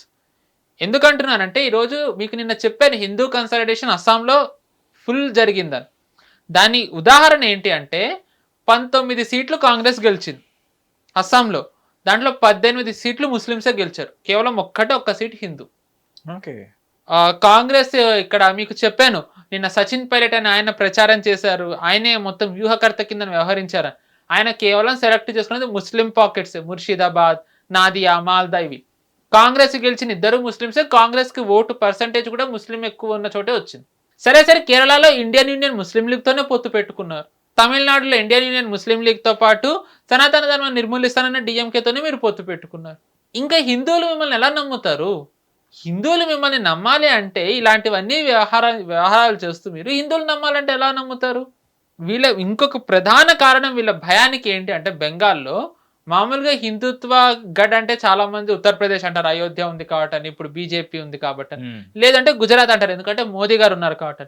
నిజంగా హిందుత్వ గడ్ ఏంటి అంటే పశ్చిమ బెంగాల్. పశ్చిమ బెంగాల్ కూడా కాదు, అన్డివైడెడ్ బెంగాల్. మనకి వందే మాతరం వచ్చింది ఎక్కడి నుంచి? బంకిం చంద్ర చటర్జీ. జై హింద్ ఎక్కడి నుంచి వచ్చింది? అక్కడి నుంచే వచ్చింది. భారత్ మాతాకి జై ఎక్కడి నుంచి వచ్చింది? అక్కడి నుంచే వచ్చింది. స్వామి వివేకానంద్ ఎక్కడి నుంచి వచ్చారు? అక్కడి నుంచి వచ్చారు. నేతాజీ సుభాష్ చంద్రబోస్ ఎక్కడి నుంచి వచ్చారు? అక్కడి నుంచి వచ్చారు. జమ్మూ కాశ్మీర్ ని భారత్ నుంచి విడగొట్టకూడదు, అక్కడే ఉండాలి అని శ్యామప్రసాద్ ముఖర్జీ ఎక్కడి నుంచి వచ్చారు? అక్కడి నుంచే వచ్చారు. అండ్ శ్యామప్రసాద్ ముఖర్జీని బీజేపీ ఓన్ చేసుకుంటుంది, ఎందుకంటే ఆయన స్థాపించారు కాబట్టి. ఒకప్పుడు ఆయన కాంగ్రెస్ లో కూడా ఉన్నారు. బీజేపీ వాళ్ళు పటేల్ ఓన్ చేసుకున్నప్పుడు కాంగ్రెస్ వాళ్ళు శ్యామప్రసాద్ ముఖర్జీని ఎందుకు ఓన్ చేసుకోరు? అంటే వాళ్ళు చూడండి అసలు, అంటే హిందుత్వ కోసం మాట్లాడితే వాళ్ళు ఇంకా వాళ్ళని టచ్ కూడా చేయకూడదు, అన్టచబుల్స్ వాళ్ళు ఇలా ఉంటారు. తప్పులని మీ వైపు పెట్టుకుని ఎన్నికల సంఘాన్ని, కేంద్రాన్ని అంటే లాభం ఏముంది? వాళ్ళు కదా వాళ్ళ వ్యూహాలని మార్చుకోవాలి. సో పాయింట్ ఏంటంటే హిందుత్వాకి ఒక జన్మస్థలం బెంగాల్. ఆ బెంగాల్లో ఈరోజు హిందువులు కన్సాలిడేట్ అయ్యారు. అంటే ఇది ఎవ్వరూ ఊహించలేదు. ఎందుకంటే కమ్యూనిస్టులు అందరూ వచ్చేది అక్కడి నుంచి, అంటే communist ideologies, communist in the sense కంచుకోట జాదవ్పూర్ యూనివర్సిటీ అని రకరకాలవన్నీ ఉంటాయి. అసలు బేసికలీ కమ్యూనిస్ట్ అంటే చాలా మంది బెంగాలీస్ వచ్చేస్తారు. అండ్ మనకు తెలిసిందే జ్యోతి బసు, బుద్ధదేవ్ భట్టాచార్య వీళ్ళందరూ అక్కడి నుంచి వచ్చిన వాళ్ళే. అలాంటి కమ్యూనిస్టుల ఐడియాలజీతో కంప్లీట్లీ ఉన్న బెంగాలీ రోజు రెడ్ నుంచి కంప్లీట్ కాషాయం అయిపోయింది. జనాలు మారారు. అండ్ ఏ హిందుత్వకైతే జన్మస్థలమో అది మళ్ళీ తిరిగి అక్కడికి వచ్చింది. అంటే ఇండియా నుంచి భారత్కి మారుతోంది. ఈ ప్రభావం వేరే రాష్ట్రాల మీద కూడా పడుతుంది. మీరు అనొచ్చు ఆల్రెడీ చాలా చోట్ల బీజేపీనే ఉంది కదా, లేని చోట పడుతుంది. అంటే హిందూ అనే ఐడెంటిటీ జనాలు వస్తుంది. కులం ముఖ్యం కాదు, ప్రాంతం ముఖ్యం కాదు, ధర్మం ముఖ్యం, దేశం ముఖ్యం. ఈ భావనతోనే బెంగాల్లో వేశారు. అండ్ దాని పర్యవసానమే ఇప్పుడు మనం చూస్తున్నాం. ఈ ప్రభావమే ఎక్కడ ఉత్తరప్రదేశ్లో పడుతుందననే ఇప్పుడు ఈ రాహుల్ గాంధీ, మమతా బెనర్జీ, అఖిలేష్ యాదవ్ వీళ్ళందరూ వస్తుంది. అంటే మీరు చాలా ఎక్కడెక్కడికో వెళ్తున్నారు అనుకోకండి. అంటే ఎవ్రీథింగ్ ఇస్ కనెక్టెడ్. ఇది డాట్స్ కనెక్ట్ చేసుకుంటూ వెళ్తే మనకు ఒక చోట తేలుతుంది. ఇప్పుడు ఇది అలాగే ఉత్తరప్రదేశ్కి తేలుతుంది. ఎందుకంటే మనకి తెలుసు వచ్చే ఏడాది ఉత్తరప్రదేశ్లో అసెంబ్లీ ఎన్నికలు ఉన్నాయి. ఇప్పటివరకు అసలు ఎవరు ఉత్తరప్రదేశ్లో రెండోసారి గెలిచిన చరిత్ర లేదు. యోగి గారు 2 సార్లు గెలిచారు. యాజ్ ఫర్ నౌ 3వ సారి కూడా ఆయన వచ్చే సూచనలే కనిపిస్తున్నాయి. ఎంత పర్సెంటేజ్ అప్పుడే చెప్పను. ఓకే, మీరు ముందు చెప్పరు అంటే 100% అని అర్థం. లేదు సారీ లేదు అంటే టూ ఎర్లీ అండి. ఏదైనా సరే చాలా ముందరే ఎప్పుడు పర్సెంటేజ్ నేను కూడా అడగకూడదు, ఎందుకంటే ఎగ్జాక్ట్ నంబర్స్ నేను కూడా ఎడ్జ్ ప్రకారం అంటే ఖచ్చితంగా బీజేపీకి పూర్తి ఆధిక్యం వచ్చే దిశగానే ఉంది ఇప్పటికీ బీజేపీకి. అండ్ ఆ ఉత్తరప్రదేశ్లో 3వ సారి గనక బీజేపీ గనక గెలిచినట్టయితే ఆ ప్రభావం జాతీయ స్థాయిలో పడుతుంది. దానికి ఎందుకు అంటే జాతీయ స్థాయిలో ఎలా పడుతుంది అంటే మోదీ గారికి నెక్స్ట్ వారసులు ఎవరు అనే దాని మీద ఒక పేరు ఖచ్చితంగా ఫిక్స్ అయిపోతుంది. ఎందుకంటే నెక్స్ట్ సక్సెసర్ వీక్ అయితే పార్టీ వీక్ అవుతుంది, సక్సెసర్ స్ట్రాంగ్ అయినట్టయితే ఇంకా పార్టీ ఇంకా బలోపేతం అవుతుంది. ఇప్పుడు మోదీ గారి సక్సెసర్ ఎవరు అంటే చాలా మంది యోగి గారే చూస్తున్నారు. అఫ్ కోర్స్ నేను ఆయన అవుతారు అని చెప్పట్లే, ఆయన ఒక ప్రాబబుల్ క్యాండిడేట్ కింద చూస్తున్నారు యోగి గారిని. అండ్ 2024 తర్వాత కూడా బీజేపీ ఆయనను అలాగే ఒక రకంగా ఎలివేట్ చేస్తూ వెళ్ళింది. చాలా మంది అంటే 2024లో మరి ఆయనది సీట్లది అంత రాలేదు కదా అని. అవును, కానీ 2024లో కేవలం మిస్టేక్ ఆయన ఒక్కరిదే కాదు, మొత్తం బీజేపీ నాయకత్వాన్ని. ఎందుకంటే 2014లో మీకు ఎందుకు బీజేపీ కావాలని అంటే మార్పు కోసం అన్నారు. అంటే వాళ్ళకు ఒక ఉదాహరణ ఇచ్చారు. 19లో ఎందుకు కావాలి అని అడిగినప్పుడు ఇంకా బలమైన నేతృత్వం కోసం ఇప్పటివరకు చేసిన 5 ఏళ్ళది ఇంకా ముందరికి తీసుకెళ్ళడానికి అన్నారు. 24లో ఎందుకు 400 పార్ కావాలంటే దాని దగ్గర బీజేపీ వాళ్ళు సరైన సమాధానం ఇవ్వలేదు. దీన్నే ఆసరాగా చేసుకుని ఏదైతే కులం కాదు ధర్మం ముఖ్యం అనే హిందువులు ఉత్తరప్రదేశ్లో అయ్యారో వేరే చోట్ల అయ్యారో దాన్ని వీళ్ళు కులం ఆధారంగా విడగొట్టడంలో విపక్షాలు సక్సెస్ అయ్యాయి. మళ్ళీ దాన్ని తిరిగి తెచ్చే ప్రయత్నం జరుగుతోంది ఇప్పుడు. So Uttar Pradesh is in that process. So ఈ టైంలోనే యోగి ఆదిత్యనాథ్ గారి ఎలివేషన్ జరగడం స్టార్ట్ అయింది. అది సెట్ బ్యాక్ వచ్చినా దాని తర్వాత జరిగిన ఉప ఎన్నికల్లో చాలా చోట్ల బీజేపీ స్వీప్ చేసింది. సంభల్ ప్రాంతంలో కూడా బీజేపీ గెలిచింది. అక్కడ ఇప్పుడు మస్జిద్ పోయి గుడిది కూడా ఆల్మోస్ట్ జరుగుతోంది ప్రాసెస్. సో యోగి ఆదిత్యనాథ్ గారి ఎలివేషన్ స్టార్ట్ అయింది. దానికి ప్రత్యక్ష ఉదాహరణ 2024 హర్యానా ఎన్నికలు. కేవలం మోదీ గారు ప్రమాణ స్వీకారం చేసిన 2 నెలల్లో జరిగిన ఎన్నికలు అవి. అసలు బీజేపీ వాళ్ళ మొరాల్ ఆల్ టైమ్ లోలో ఉంది. అసలు ఎవరికీ నమ్మకం లేదు హర్యానాలో బీజేపీ వస్తుందని. ఇన్ఫాక్ట్ రాహుల్ గాంధీ గారు బహిరంగంగా అన్నారు పార్లమెంట్లో ఇలా నించుని, హమ్ ఆప్కో హర్యానా మే హరాకే హీ రహేంగే అని. అంటే కాంగ్రెస్ వాళ్ళ కాన్ఫిడెన్స్ అక్కడ ఉంది. ఎవరికైనా నమ్మకం ఉంటుంది లేండి, నేను దాన్ని తప్పు పట్టట్లే, బట్ అంటున్నా దానికి తగ్గట్టుగానే మోదీ గారి పర్యటనలు లేవు అక్కడ. 2-3 పర్యటనలు ఉన్నాయి అంతే, ఇంకా చేయలేదు ఆయన ఎక్కువ అగ్రెసివ్గా.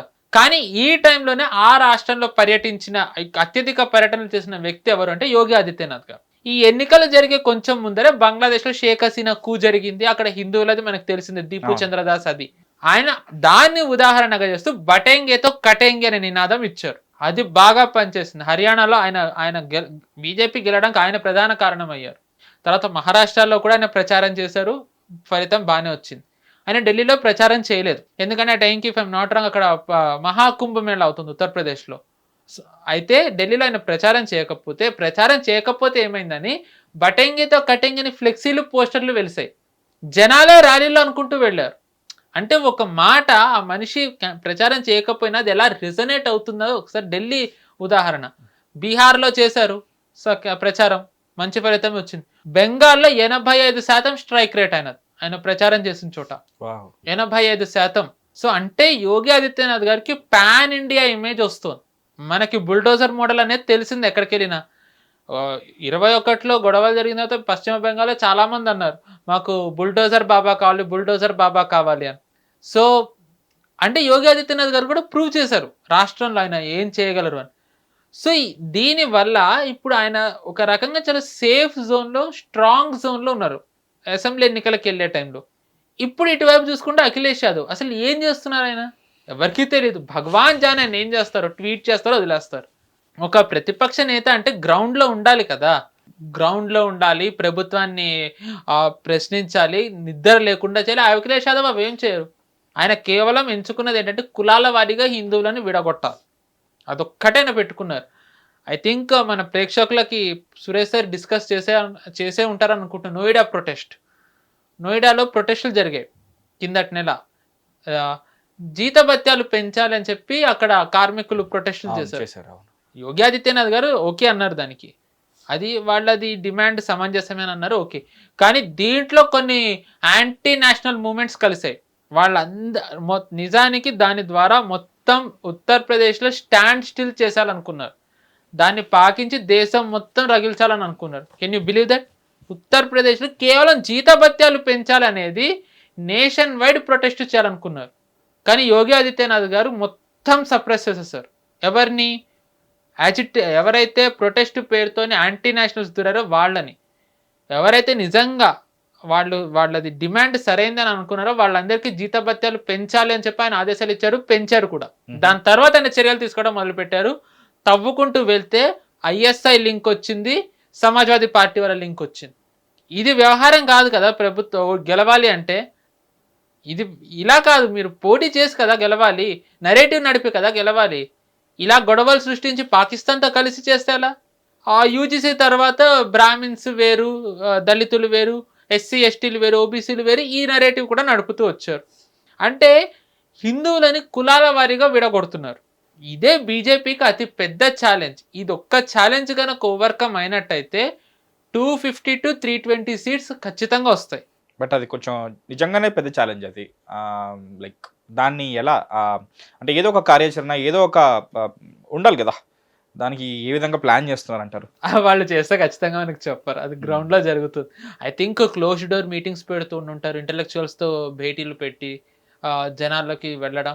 ఎన్నికలకి ఇంకా సమయం ఉంది కాబట్టి ఐ థింక్ వాళ్ళు వ్యూహం ఇప్పుడు చేసుకుంటూ ఉంటారు, అమలు చేస్తారని అనుకుందాం. ఐ థింక్ చేసి ఉండొచ్చు, లేకపోతే మొదలుపెట్టి కూడా ఉండొచ్చు, మనకు తెలియదు. ఇంకా అంటే ఎంత పెద్ద టార్గెట్ అయినా సరే ఈజీగా ఛేదించే బీజేపీకి ఫర్ ఎగ్జాంపుల్ వాళ్ళ దగ్గర శక్తులు ఉంటాయి, వాటిని ఎలా రిసోర్సెస్ ఉంటాయి, వాటిని ఎలా యూస్ చేసుకోవాలి. ఒక్కొక్క స్టేట్కి ఫర్ ఎగ్జాంపుల్ బెంగాల్ని తీసుకున్నా సరే, ఏ స్టేట్ని తీసుకున్నా సరే, ఇక్కడ ఏం చేస్తే బాగుంటుందనే పంచవర్ష ప్రణాళిక వాళ్ళకు ఉన్నప్పుడు ఈ ఒక్క విషయంలో అంటే సిద్ధాంతపరంగా వాళ్ళకి ఏమన్నా లైక్ అక్కడ ఏమన్నా ప్రాబ్లం వస్తుందా, లేకపోతే ఎందుకంటే సిద్ధాంతానికి నో మ్యాటర్ వాట్ ఏం జరిగినా సరే పార్టీ సిద్ధాంతానికి దూరంగా పోరు.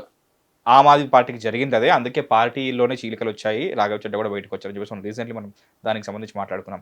బట్ ఈ కులాల వారీగా ఏదైతే విడగొడుతూ ఉంటారో దాన్ని కూడా సార్ట్అవుట్ చేస్తే బీజేపీకి తిరగలేదని మీరే అంటున్నారు. ఆ ఒక్క దగ్గర ఎందుకు ఓడిపోతూ ఉంటారు? దీనికి చాలా కారణాలు ఉన్నాయండి. ఉత్తరప్రదేశ్లో చాలా మందికి బీజేపీలోనే not just Uttar Pradesh, like entire వేరే చోట్ల నిజానికి దాని ఫలితం అంటే 24లో దాన్ని బీజేపీనే కౌంటర్ చేయలేదు. అతి విశ్వాసం ఎక్కువైపోయింది. అంటే మోదీ గారు గెలిపించేస్తారులే అని, మోదీ గారి చరిష్మాతో మనం గెలిచేస్తాం నిజంగా అన్నారు. ఇది నిజంగా అన్నారు చాలా మంది అభ్యర్థులు. మీరు ఎందుకు ప్రచారం చేయట్లంటే మోదీ వేవ్ ఉందిగా నేను గెలిచిపోతాను. అండ్ చాలా మంది చాలా లూజ్ స్టాక్లు వచ్చాయి వాళ్ళ నుంచి. అది బీజేపీకి చాలా ఇంపాక్ట్ ఇచ్చింది. మీరు గమనించినట్టయితే అందుకే 2 phases తర్వాత నుంచి మోదీ గారు రోజు ఇంటర్వ్యూలు ఇవ్వడం మొదలుపెట్టారు. ప్రతి ఛానల్లో కనిపిస్తూ వచ్చారు ఆయన. ఎందుకంటే అప్పటికే బీజేపీ గ్రౌండ్ రిపోర్ట్ వచ్చింది, మనం అనుకున్న రిజల్ట్ రావట్లేదని. బట్ డిస్పైట్ దట్ వాళ్ళు 240 వరకు రాగలిగారు. జస్ట్ ఇమాజిన్ వాళ్ళు ఇంకా తగ్గుంటే పరిస్థితి ఇప్పుడు ఎలా ఉండదు. సో మోదీ గారు అది గమనించారు. అండ్ వాళ్ళు దాని తర్వాత they are trying to unite. ఈ లోపే యూజీసీ వచ్చింది. It was a blunder. And యూజీసీది మనం సమ్ అదర్ టైం డిస్కస్ చేద్దాం, ఎందుకంటే I believe that is a very broad conspiracy. So ఎంత లేదన్నా కొన్ని దశాబ్దాల నుంచి మన మైండ్లో ఆ కులం అనేది మనకు ఉంటుంది. హిందూ అనేది లేకుండా మనకి కులం అనేది పెట్టినప్పుడు దాన్ని పోగొట్టడం అంత తేలిక కాదు. ఎందుకంటే ఈ కుటుంబ పార్టీలు వాటి మీద ఆధారపడి ఉంటాయి. ఇప్పుడు మామూలుగా చెప్పాలంటే ఇప్పుడు డిఎంకే అంటారు. డిఎంకే ఏంటి? Christian, Muslims, Dalit. ఈ శివసేన పార్టీ వాళ్ళు ఏంటి? Maratha vote bank. శరద్ పవార్ అంతే. ఆర్జేడీ, బీహార్లో ఆర్జేడీ ముస్లిం Yadav vote bank. Samajwadi party Muslim Yadav vote bank. Bahujan Samajwadi party దళితుల ఓట్ బ్యాంక్. ఇక్కడ కూడా అంతే. టీడీపీ కాపు అండ్ కేసీఆర్ మనకు తెలిసిందే, వెలమ ఓట్ బ్యాంక్. సో ఈ కుటుంబ పార్టీలన్నీ కూడా వాళ్ళ అస్తిత్వం కోసం హిందువులని కులాల వారిగా ఇంకా ఎక్కువ విడగొట్టేశారు ఆల్రెడీ ఉన్నదాన్ని. ఇది విడగొట్టకుండా ఐక్యంగా ఉంచాల్సింది అప్పుడు ఉన్న ప్రాంతీయ పార్టీలు, కాంగ్రెస్, కమ్యూనిస్టులు. వాళ్ళు ఏమీ చేయలేదు. ఈ లెక్కన టీవీకే చాలా గొప్ప పనే, చారిత్రాత్మక విజయమే ఆ లెక్కన చూసుకుంటే. కరెక్ట్. అగైన్ టీవీకి ఏదో wait and see. But again మీరు అన్నట్టు నిజంగానే ఆయన అందరినీ కలుపుకుని వెళ్ళారు. Very brilliant move. నేను మీకు చెప్పాను కూడా, బీయింగ్ క్రిస్టియన్ మళ్ళీ. ఎస్. సో ఇప్పుడు బీజేపీ అందుకే ఏదైతే మనకి స్వాతంత్రం వచ్చిన తర్వాత జరగాలో బీజేపీ అది ఇప్పుడు చేస్తాం 79 ఏళ్ల తర్వాత. అంటే 79 ఏళ్ల నుంచి హిందువుల మెదడులో ఉన్నది ఇప్పుడు ఒక్కసారిగా పోగొట్టలేరు కదా. సో అదే పెద్ద ఛాలెంజ్ అక్కడ. అయితే ఇంత చదువుకుంటున్నాము, కాస్మోపాలిటన్ సిటీస్గా, మొన్నటి వరకు మెట్రోపాలిటన్గా ఉన్న సిటీస్ కాస్మోపాలిటన్కి మారుతున్నాయి, స్టేట్ జీడిపి పెరుగుతుంది, పథకాలు వస్తున్నాయి, మన వాళ్ళు బయటికి వెళ్తున్నారు, స్టూడెంట్ ఎక్స్చేంజ్ ప్రోగ్రామ్స్ జరుగుతున్నాయి, టెక్నాలజీస్ వస్తున్నాయి, కొత్త కొత్త పెట్టుబడులు, సెమీ కండక్టర్ ఇండస్ట్రీలు ఎన్నో జరుగుతున్నాయి. ఒక్క ఫైనాన్షియల్ ఇయర్ కొత్తగా వచ్చి నిర్మలా సీతారామన్ గారు ఒక్కసారిగా ఆ సూట్ కేసు తెరవగానే అసలు ఓహో ఈసారి ఈ స్టేట్కి ఇది జరగబోతుంది. All we could see is development.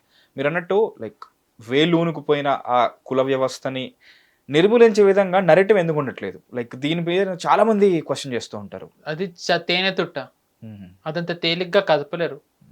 Just reservation తీస్తారు అన్న ఒక ఫేక్ నరేటివ్ కౌంటర్ చేయలేకపోయినందుకే బీజేపీ ఈరోజు పరిస్థితిలో ఉంటే, కులం అనే ఒక తేనె తుట్టని కదిపితే బీజేపీ దేశం అట్టుడుకుతుంది. ఎందుకంటున్నాను అంటే ఈ దేశం ఇలా ఉన్నంత వరకే మనం ఎదగం. ఇప్పటికే అందరికీ ఇది ఒక యక్ష ప్రశ్న. ఇంత డివిజన్స్ ఉండి కూడా ఎలాగ మనం ఎదుగుతున్నాం? 5వ ఆర్థిక పెద్ద శక్తిగా ఎలా ఎదిగాం మనం? చాలామంది మన దేశం మారాలి అంటే చాలా అడుగుతారు. అంటే ఎడ్యుకేషన్ వ్యవస్థ మారాలి అనేది ఒక కామన్ నెరేటివ్ ఉంటుంది. ఎడ్యుకేషన్ సిస్టమ్ మారాలి, బుక్స్ కాదు మనకి ప్రాక్టికల్స్ ఉండాలి, వేరే అది ఫస్ట్ జరగనివ్వరు. ఎందుకంటే ద మూమెంట్ అది జరిగితే సిలికాన్ వ్యాలీ పడిపోతుంది. ఇప్పుడు ఇక్కడ నుంచి వెళ్ళే వాళ్ళందరూ ఎందుకు వెళ్ళిపోతారు? నాకు ఇక్కడ అవకాశాలు లేవు, వేరే వాళ్ళకు లేదు, కరెక్ట్, ప్రాక్టికల్గా ఏం చేద్దామన్నా సరే వసతులు లేవు, చాలా కారణాలు చాలా ఉన్నాయి. కారణాలు. రీసెంట్లీ మీ ఎవరు కూడా వచ్చి ఉంటుంది, ఒక స్టార్ట్అప్ ఫౌండర్ అతనికి వచ్చిన కష్టాలను చూసి 4 కోట్లు ట్యాక్స్ కట్టేసి వెళ్ళిపోయాడు ఇక్కడ నుంచి. నాకు వద్దురా బాబు ఇండియాలో నేను ఇంకా పెట్టను అని చెప్పేసి. Very sad to hear that. చాలా. అండ్ ఆల్సో రీసెంట్లీ ఒక మినిస్టర్ చెప్పారు, ఎంతసేపు డెవలప్మెంట్ అని చూపిస్తారు మీకు, అవే ఓయోలు అవే బ్లింకిట్లు ఈ 10 minutes డెలివరీ యాప్లే, కానీ ఒక సెమీ కండక్టర్ లెవెల్లో కానీ లేకపోతే చిప్ లెవెల్లో అలాంటి స్టార్ట్అప్స్ ఏవి రావట్లేదు, ఎందుకంటే దాని వెనకాల ఎంతో పెద్ద మళ్ళీ కరప్షన్ ఉందని చెప్పేసి చెప్పారు. సో ద మూమెంట్ ప్రభుత్వం వీటిలలో ఏమైనా చేంజెస్ చేయాలి అని ప్రయత్నిస్తే ఖచ్చితంగా యుఎస్ మన మొత్తం దేశాన్ని రగిలించేస్తుంది, మార్పు వచ్చేస్తుంది కదండి. సో ఇందాక మీకు యూజీసీది అన్నాను, ఈ క్యాస్ట్ ఇవన్నీ ఉంచేది కూడా ఓ రకంగా యుఎస్ బ్యాక్డ్ ఎకో సిస్టమ్ వీళ్ళందరే ఉంచుతారు. Divide and rule policy. Exactly, ఆ డివైడ్ అండ్ రూల్ ఇంకా మనకి పోలేదు. కొలోనలిజం. అండ్ ఎగ్జాక్ట్లీ మనకు అది పోలేదు. అది పోనంత కాలం మనం ఇలాగే ఉంటాం, ఈ ప్రాంతీయ పార్టీలు ఇలాగే ఉంటాయి. బీజేపీ గెలుస్తూనే ఉంటుంది, మనం పండగ చేసుకుంటూనే ఉంటాం. మనకి ఏదైతే ఇప్పుడు 6%, 7% గ్రోత్ ఉందో ఇవన్నీ లేకపోతే గనక మనం 10% ఆశ్చర్యపోక్కర్లేదు, కానీ అది జరగనివ్వరు. బట్ టైం పడుతుంది దేనికైనా. సబ్రార్ నజర్ అగైన్, మీరు ఇందా పాలిటిక్స్ అన్నారు కాబట్టి again coming back to Yogi Adityanath. So అంటే ఏంటంటే ఇప్పుడు ఆయన ఆల్మోస్ట్ ఆయన 2024 తర్వాత ఆయన ఒక నేషనల్ ఐకాన్గా ఆయన ఎదిగారు. ఒక ఫేస్ అంటే మోదీ గారి తర్వాత ఎవరు అనే దానికి ఆయన ఒక ఆన్సర్ కింద ఉన్నారు. సో ఇప్పుడు మోదీ గారి వయసు 76 ఏళ్ళు. 2029 ఎన్నికల టైం కనుక 79 ఏళ్ళు ఉంటాయి. ఆయనే అంటే 80 ఇంకా. ఆయనే ప్రధానమంత్రి అభ్యర్థి అనుకుందాం, బీజేపీ గెలిచింది అనుకుందాం, మళ్ళీ ఆయనే ప్రధానమంత్రి అయ్యారు అనుకుందాం. కానీ ఆయన 84 ఏళ్ల వరకు ఆయన చేయగలరా? 2034 వరకు మధ్యలో ఇంకెవరన్నా రావాలి. అండ్ కేవలం ఆయనే కాదు, ఇంకా చాలా మందికి ఇప్పుడు వయోభారంలో వాళ్ళు వైదొలిగే పరిస్థితిలో ఉన్నారు. రాజ్నాథ్ సింగ్ గారికి 75 ఏళ్ళు, నిర్మలా సీతారామన్ గారికి దగ్గర 70 ఏళ్ళు, జయశంకర్ గారికి దగ్గర 70 ఏళ్ళే. సో తెలియదు ఎంతమంది ఇలా అవుతారు. అంటే నెక్స్ట్ లెవెల్ లీడర్షిప్ తయారవ్వాలి. సో ఆల్రెడీ హిమంత బిశ్వ శర్మ గారు అయ్యారు. నేను అందుకే నెక్స్ట్ రిప్లేస్మెంట్ అస్సాంలో కూడా వాళ్ళు వెతకాల్సిన అవసరం ఉందని. హిమంత బిశ్వ శర్మ గారు అయ్యారు, దేవేంద్ర ఫడ్నవీస్ గారు అయ్యారు. సో ఉన్నారు, పుష్కర్ సింగ్ ధామి గారు ఉన్నారు. UP is the main point ఇక్కడ. ఎందుకంటే రామ్ మందిర్ ఉన్నది, వీళ్ళు కట్టింది. ఓ రకంగా ఇప్పుడు భారతదేశ ఆర్థిక వ్యవస్థకి వెన్నుముక్కలా మారుతున్న రాష్ట్రంలో అక్కడి నుంచి ఎవరినన్నా ఉన్న నేతని కేంద్రానికి పంపాలంటే ఆ రాష్ట్రం సెట్ అవ్వాలి. సెట్ ఎలా అవుతుంది అంటే, గుజరాత్ ఒక ఉదాహరణ తీసుకుంటే, మోదీ గారు ముఖ్యమంత్రి అవ్వక ముందర వరకు, స్వాతంత్రం వచ్చినప్పటి నుంచి 2001 వరకు ఆ రాష్ట్రం తరచూ కమ్యూనల్ టెన్షన్స్లో ఉండేది. మోదీ గారు ముఖ్యమంత్రి అయిన తర్వాత గోద్రా సబర్మతి ఎక్స్ప్రెస్ తగలబడిన తర్వాత మరొక్క కమ్యూనల్ రైట్ అవ్వాలి ఆ రోజు నుంచి ఈ రోజు వరకు. సో అంటే ఆయన సెట్ చేశారు. ఇప్పుడు యోగి ఆదిత్యనాథ్ గారు ఆ పనిలోనే ఉన్నారు. సో నెక్స్ట్ టైం కూడా ఆయన గెలిచినట్టయితే ఆయన సెట్ చేస్తారు. ఇంకా అంటే అట్లీస్ట్ సక్సెసర్ని వెతకాలి, ఆయన సక్సెసర్ ప్లాన్ ఆయన చేసుకుని సెంటర్కి తీసుకెళ్ళచ్చు. అండ్ సెంటర్కి వెళ్ళాలంటే ఇక్కడ స్టేట్లో ఉండాలి, దాని తర్వాత అసెంబ్లీ ఎలక్షన్స్లో గెలవాలి, దాని తర్వాత కేంద్ర ఎన్నికల జనరల్ ఎలక్షన్స్ వచ్చినప్పుడు ఆయన మళ్ళీ అక్కడ సీట్లు తెప్పించగలగాలి. ఈ రెండిట్లలో ఏ ఒక్కటి తేడా కొట్టినా ఆయన లీడర్షిప్ మొత్తం పోతుంది. దాంతోనే బీజేపీ లీడర్షిప్లో ఒక వాక్యూమ్ ఫీల్ అవుతుంది, సెంటర్లో దాని ప్రభావం పడుతుంది. సో డాట్లు అన్నీ కనెక్ట్ చేస్తే మనకి ఉత్తరప్రదేశ్ దగ్గర ఆగుతుంది. హిందువులది కులాల వారీగా విడగొట్టడం, ఆర్థికంగా ఆపేయడం, దాని ద్వారా యోగి ఆదిత్యనాథ్ గారి గ్రోత్ని ఆపడం, దాని ద్వారా కేంద్ర బీజేపీ నాయకత్వాన్ని బలహీనపరచడం. అఫ్ కోర్స్ ఒక్క వ్యక్తితోనే బలపడతారంటే కరెక్టే, ఒక వ్యక్తి వెనక ఒక వ్యవస్థ ఉంటుంది, కానీ ఆ వ్యవస్థని ఒక రకంగా పనిచేస్తూ దాన్ని ముందరికి తీసుకెళ్ళాలంటే ఒక మొహం కావాలి కదా. ఇప్పుడు మోదీ గారే అన్నీ చెయ్యరు, ఆయన ఒక బలమైన యంత్రాంగాన్ని పెట్టుకున్నారు. ఆ యంత్రాంగం ఉన్నా మొహం లేకపోతే ఎలా? సో చాలా మంది యోగి గారిని నమ్ముతున్నారు, మరి చూద్దాం. But what ever the case, UP is very important కదా. సో ఆ యూపీలో ఈసారి ఎలాగైనా గెలవకూడదు. ఒకవేళ అయినా 2029 జరిగే జనరల్ ఎలక్షన్స్కి ఎట్టి పరిస్థితుల్లోనైనా సరే యూపీలో ఈసారి 80లో తక్కువ సీట్లే బీజేపీకి రావాలి అనే ప్రయత్నంలో భాగంగానే ఇవన్నీ కుట్రలు చేస్తున్నారు. రాహుల్ గాంధీ కానివ్వండి, అఖిలేష్ యాదవ్, అరవింద్ కేజ్రీవాల్, వీళ్ళందరూ వాళ్ళ అస్తిత్వం కోసం చేస్తున్న పోరాటం. దానికి మెయిన్ మోదీ గారు ఒక్కొక్క స్టేట్ గెలుచుకుంటూ వెళ్తున్నారు. దాంతో వాళ్ళు ఇంకా ఇలా స్క్వీజ్ అయిపోతూ వెళ్తున్నారు. ఆ ఫ్రస్ట్రేషన్లో ఆబ్వియస్లీ ఇప్పుడు who is the most dangerous person in this world? The person who has nothing to lose. వాళ్ళు ఇప్పుడు ఆ ఫేజ్లోకి వెళ్తున్నారు. సో ఈ ఫ్రస్ట్రేషన్ ఫేజ్లో మనం ఇంకా ఎక్కువ చూస్తాం, ఇంకా ఎక్కువ మనం ఇంకా ఎక్కువ ఎక్స్ట్రీమిటీస్కి వెళ్ళిపోతుంటారు. ఇంకా వెళ్తారు. మనం ఐ థింక్ రానున్న 3-4 ఏళ్ళు మన దేశం అట్టుడికి పోతుంది. If I'm not wrong, I hope I'm wrong. State పరంగా స్టేట్ దేశం. దేశం మీరు ఉష్ణోగ్రతల పరంగా కాదు, రాజకీయాల పరంగా. ఉష్ణోగ్రత పరంగా ఆల్రెడీ అట్టుడికి పోతుంది. మీరు 2-3 సార్లు పొగిడారు. సో కైండ్ ఆఫ్ యూ, నా ప్రెడిక్షన్ కరెక్ట్ అయింది. But I really hope from the bottom of my heart, నేను తప్ప అవ్వాలని కోరుకుంటున్నా నిజంగానే. But I'm extremely sorry to say, I'm seeing a very very disturbed face in our country for the next 2 to 3 years. In terms of అల్లర్లు, లేకపోతే రాజకీయాలు, అన్నీ అవుతాయి, అన్నీ, ఫైనాన్షియల్ క్రైసిస్, ఎవ్రీథింగ్. ఇంత చిన్నది జరిగినా సరే దాన్ని పట్టుకుని యాంప్లిఫై చేసి దేశాన్ని రగిల్చడానికి చాలా శక్తులు రెడీగా ఉన్నాయి. యుఎస్, చైనా వాళ్ళు పెంచి పోషించి ఇక్కడ ఉంటున్న కొంతమంది దేశద్రోహులు వాళ్ళందరూ. ఐ థింక్ ప్రేక్షకులకు అర్థమై ఉంటుంది, చైనా పెంచి పోషించింది ఇక్కడ ఎవరిను ప్రత్యేకంగా చెప్పక్కర్లేదు. సో అదేనా, వీటన్నిటిని కంట్రోల్ చేస్తూ వీళ్ళని కంటైన్ చేస్తూ 10 ఏళ్ల నుంచి మనం ఒక గ్రోత్ ఫేజ్లో ఉన్నాం. సో ఇది గనక ఇంకా జరిగినట్టయితే it will be very bright future. కానీ ఎప్పుడైనా సరే ఒక బాగా జరిగే ముందర కొంచెం బాగా బంగారం కూడా అయ్యే ముందర అంటారు, బాగా దాన్ని పెడతారని. సో ఇప్పుడు మనం ఆ ఫేజ్ లో ఉన్నాం. బాగా ఎన్నోసార్లు ఫిల్టరేషన్ చేస్తూ ఉంటారు, రగిలిస్తుంటారు. సో నేను మీరు అన్నారు బెంగాల్ ఎందుకని, the reason why I'm so, అంటే ఇదంతా చూడడానికి ఏంటంటే I see a pattern. Bengal కేవలం బెంగాల్కే పరిమితం అవ్వలేదు, అది దేశం మొత్తానికి వెళ్తుంది. That is the reason why I said will again do Bengal. I hope you understand.